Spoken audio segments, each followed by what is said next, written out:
he's going down the wicket again if he's given a chance at the wicket. He's going to go down the wicket again and make the same shot. Then somebody has to explain this to the common man.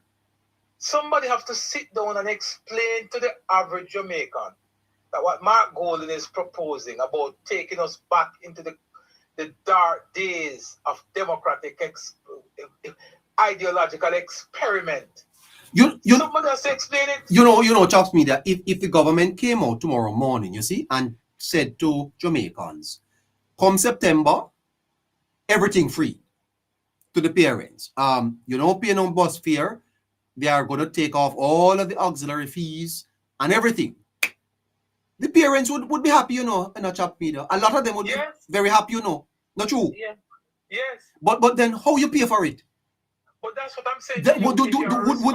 Would them? But they wouldn't care. The parents wouldn't care. Responsible government. Huh? If you are a responsible government or a responsible opposition who wants to make those suggestions or have those conversations, then you must have those conversations in an open way. You must say to people that, look, I can do this. Of course I can. I can start divvy out money to everybody. Yeah, you can even print it and give every man 500,000. Print it. Uh-huh. But here's what's going to happen if we do it. And if you have that conversation with people, right? And people insist that this is what they want, then if I was Prime Minister, I'd walk away. Me too, sir. I'd walk away. You're serious about that? That's true. Because I would not administer that dosage. But I'm saying to the Jamaican people though, because if you have a government that has led this country before and has experimented on democratic socialism, which did not work, failed miserably, wiped out the country's economy. And if it is that you want to tell the Jamaican people that if you were to form government again, you're going to go down the same road, then to me, if there's ever a time when the PNP would have given the Jamaica Labour Party a clear path to victory, if this statement coming out of the PNP is not the clearest indication that they do not want to rule this country, if this is not the toss up for the JLP to knock this out the park, then I don't know what else the PNP could say that is more damning than they have just said. Well, the party, nationalized. Yeah, absolutely. JLP.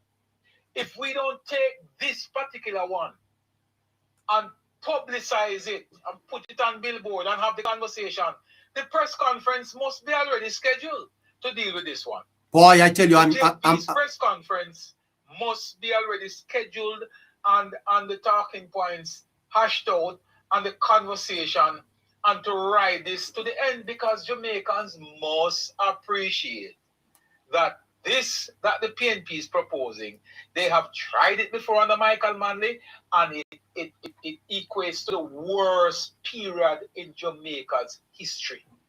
Democratic socialism is the biggest failure that we have ever gone through. Not even colonialism was as bad as democratic socialism. And I'm saying that with all due respect. And the reason I'm saying it, neighbor, is that during the colonial period, we had nothing.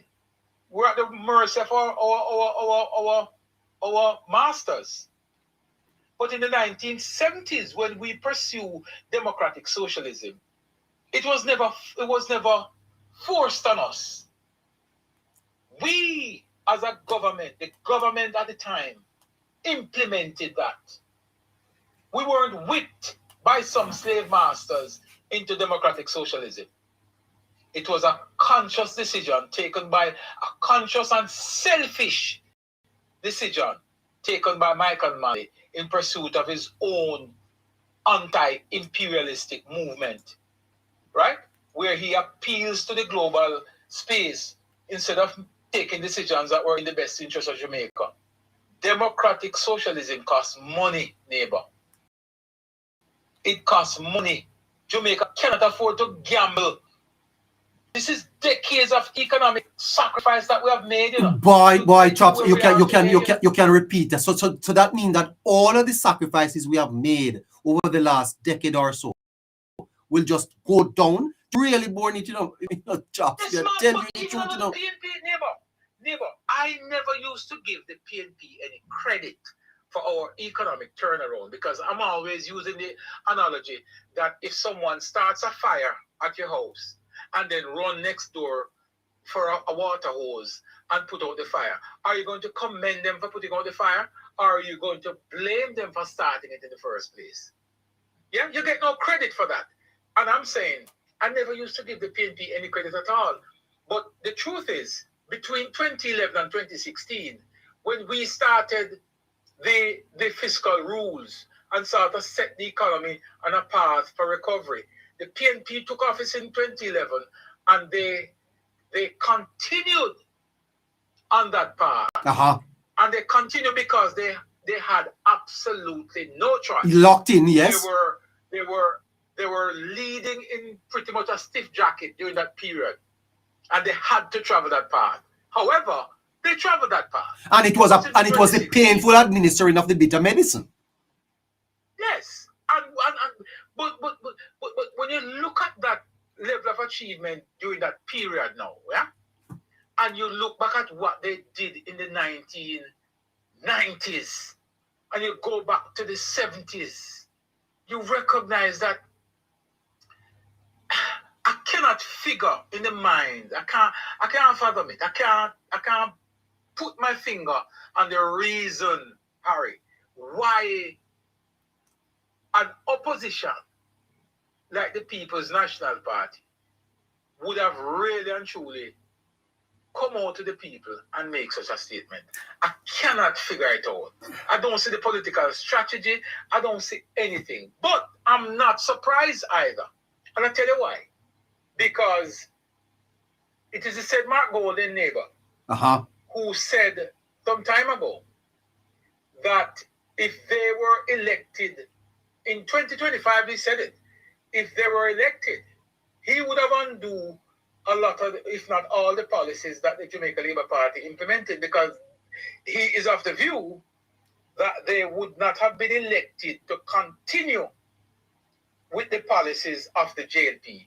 So therefore, he's signaling that if elected, he would have rubbished what have been implemented and what has actually brought us out of the verge of collapse. I put something to you. I heard the Prime Minister saying that you see how hard he campaigned in the last election, lost his voice, was out 2 o'clock, 3 o'clock, trying to get votes. He said it's because he knew how important it was for the gains that he fought for not to be eroded.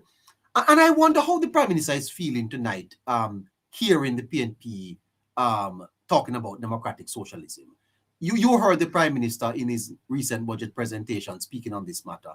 And the fact of the matter, Chops, is that I hear a lot of people in the society saying we need it. I wonder how the PM is feeling. I can't tell you exactly how the PM is feeling, but if I were to use my own... how are you feeling?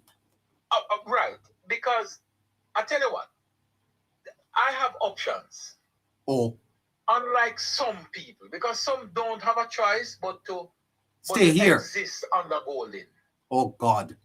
Whether we call it fortunately or unfortunately, I have options. I can do what I did when the PNP won in 2011, pack my bags and get out of here, or I can stick it out. Now, when I hear, when I took a decision, and I always try to use my own experience, neighbor, to guide my judgment. Yeah, there's no better experience than your own lived experience. When I come to this program and other program I speak, I don't speak based on what somebody tell me. I speak based on what I have lived. I live under the PNP government. I was born 1973. So I never born last week. I understand the politics from in the 70s coming through the 80s, the 90s until today. So I don't have to go read no book. Nobody have to do no study to tell me. I live it. Mm. And I am telling you, a lady came up earlier and she said, if the PNP were to win the election, she would sell a piece of land she have and leave. America is not the nicest place on earth today because there are some things happening now that is sometimes left a little bit of taste in your mouth. But I can tell you this. I would prefer to live under the circumstances in the United States than to really live under PNP, who would have already said to me that if they were to assume power, this is exactly what they are going to do. They are going to pursue a policy, neighbor, that will bring us back to the period where we were told 5 flights a day, choose one. They are going to take us back to a period where the Manleys would have said, if you, neighbor, have 2 cars, you need to give up one. Yeah? You're going to bring us back to a period where the people who have 2 houses will have to give up one. If you have a significant amount of land, you're going to have to allow the persons who squat on it to live for free. Yeah? They're going to utilize government agencies and policies and utilize the Constitution in whatever way, shape, or form to take away what you have and give it to persons who don't have. Yeah. Mr. Chops, Mr. Siaga, in the 1980s, fought this ideology and took a very active approach to the politics to make sure that he rescued Jamaica. You know the history more than I do. How do you think the Labour Party should respond at this time to the posture of the PNP? Because it is not as serious as it was in the 1980s, but you never know where it could go. Exactly. It's a fluid situation and it can take a turn at any moment. I think the JLP at this point, which I can tell you that they are doing, needs to get their house in order and prepare themselves, because in September or in October, when the PNP conference comes around, and we are anticipating that there might be some unease in that space in terms of challenges. Well, no, they can't have any challenge until next year because of their constitution. You never could tell. I know that they're guided by some constitutional restraint. But make no mistake about it. The direction that Mark Golding is leading the PNP right now, it could end up in a way. No confidence? Yes. Oh? It is heading down that tube. When you have a leader who is telling the Jamaican people that you are prepared to pursue a failed policy, a policy that has dogged the PNP for years, for decades, they can't live it down. They can't get that monkey off their backs. And when you are prepared to tell the Jamaican people that you are prepared to carry that monkey further, then within the PNP's hall, there must be some discussions now. To move against the leader. Well, yes. that is quite true. Well, yes. And so you are saying political activity for the PNP is shaping up toward their September election. And so it could be very interesting. It could be very interesting. And I think that what that does for us, it gives us an opportunity to go to the Jamaican people and to explain to them. Because, neighbor, make no mistake about it, what has been missing from this space is that conversation about what is good for us versus what is bad. The conversation is not happening. No. Yes, there are lots of stuff happening. There are infrastructure projects going on left, right, and center. And to be honest with you, the agencies and the ministries, They're doing a pretty decent job, in telling the Jamaican people what is happening, Everybody, if you live under a rock, you know that in Montego Bay, a world-class perimeter road is being built and is on the verge of opening right now as we speak. I drove on it a couple of days ago, and I'm blown away. Why do I get the sense, Chops Media, that Crawford, who is emerging as the likely successor, would be even closer to Manley than Golding? When you doubt that very much. You do, but then when you look at the 1 degree in a household, TikTok and taxing to fund education, you don't think Crawford would be closer to Manley? Well, you see, there's two Manley we're talking about here. You have to remember that also. There's a Manley in the bush jacket and there's a Manley in the suit and tie. So you also have to differentiate which one of the Manley Damien is closer to. Is he closer to the Manley who came back, swallow his pride and came back, or is he closer to the Manley who will travel to the mountain top with Fidel Castro? I think he's the man with pick up the rod, sir. I think Crawford is is a man who will go around with Jamaica with a rod like Manley, charismatic and full of chat. Yes. But again, he's also a younger individual who I'm assuming has a brain and could easily, align where the country is at today and the world today, and make that comparison to quickly understand that he could never be traveling the same road as a Michael Manley in a bush jacket.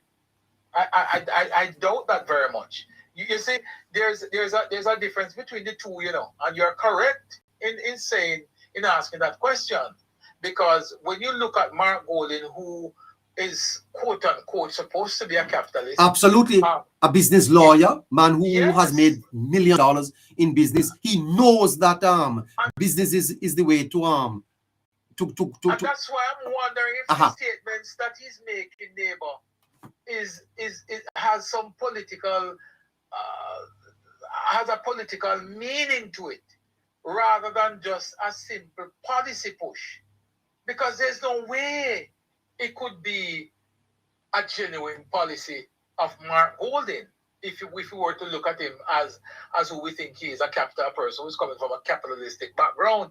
I doubt that very much. Yeah. Well, I'm out of time. Take care of yourself.